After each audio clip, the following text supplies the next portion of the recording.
Listen, if you went somewhere and you didn't get booed, I would get insulted because I wasn't important enough to boo. So I took it as a compliment when everyone else in the stands would make an effort to boo you. That meant that you were affecting them. Toby's got 15 tonight. Duran trying to save it to him. Yep, couldn't do it. Watch Toby here in action, in transition. Wasting no time pulling the trigger on that three. Yeah, letting everyone know. Do what you want. I'm still getting buckets. I don't understand what the Sixer fans are mad. Are they mad because he made a lot of money? What is he supposed to do? Give it back? A lot of Sixer fans, I think, are under the impression that there was like a Jimmy Butler for Tobias Harris trade-off. I understand that, but that's not Tobias's fault. I get all that. Tyrese Maxey floats it up and in. 21 and counting tonight for Tyrese. But yeah, when people talk about the money, it always makes me laugh. Like, if you wouldn't have taken money that was offered to you, you're lying to my face. That's what I'm saying. And you need to get checked if you would say that you're going to give money back. What are you talking about? Grimes is fouled by Herter. Fouls on Kevin Herter. That's the second. Team second.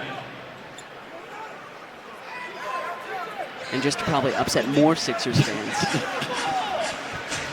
We love our Tyrese Maxey, right? Of course.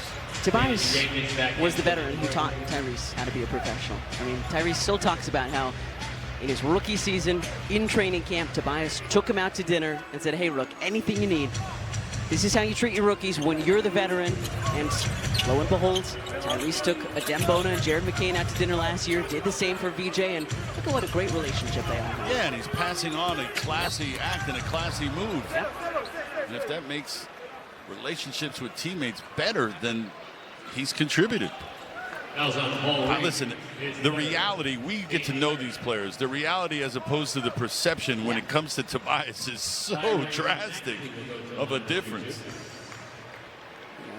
Both very happy that he is doing well in Detroit. Pros pro. 2 free throws coming for Maxey, and he hits the first. Well, full and half season ticket memberships for next season are on sale. Now Sixers fans receive enhanced priority to purchase playoff tickets for this year when you secure your spot in line by placing a deposit today. Sixers.com/tickets is the website, or you can email us or call us, 215-339-7676. 93-78 Pistons. 2:40 to go in this third quarter. That has belonged to Detroit so far.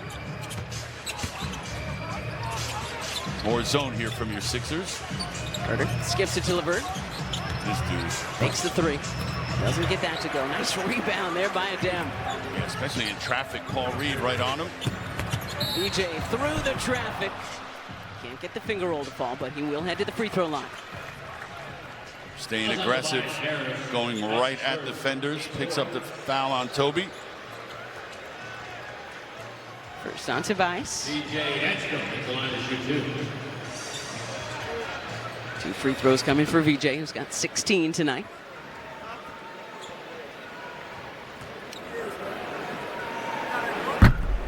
And now. Ads are interesting, huh? Gotta tell you, my fellow Berkeley alums love those games. VJ splits the free throws. I'm reminded of the old show HR Puffin stuff growing up. Remember? That's what that makes me think of.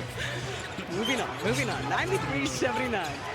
Pistons off of Adem's foot. So kicks ball. Live long enough, you see it all. Indeed you do. Pistons fans have waited a long time for them to potentially be the 1 seed again in the Eastern Conference. And they are 14 minutes away from clinching that again this season. Herter, no. Nice rebound on the weak side by Grimes. Tyrese, another Euro. That one short. Edge come the floorboard. Wants it back. VJ. Can't connect from three. Sixers aren't shooting particularly poorly tonight. 50% from the field. Wanted to travel there. Nick wanted to travel, my goodness. Holland doesn't get it. Barlow rips down the rebound. A couple of Pistons around him. Good work by DB. Job being strong with the ball. Stepped out of bounds. Edgecombe took that back step on the sideline, and some frustration starting to show now on the Sixers bench. Nurse incensed over there. Watch him here. That back leg, you see the left leg clearly out of bounds on that sideline. Yeah, and I think just upset about the missed call, right? Yeah, right in front of him. right and in front of him. The correct call. DJ was definitely standing out of bounds.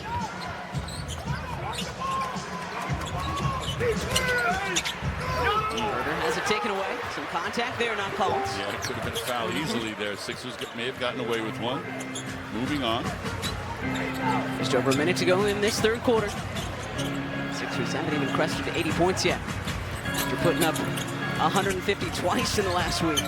It's Pistons defense. DJ. You mentioned it. They've had to work for every point they got. That exchange, a perfect example. The amount of work necessary to result in 2 points.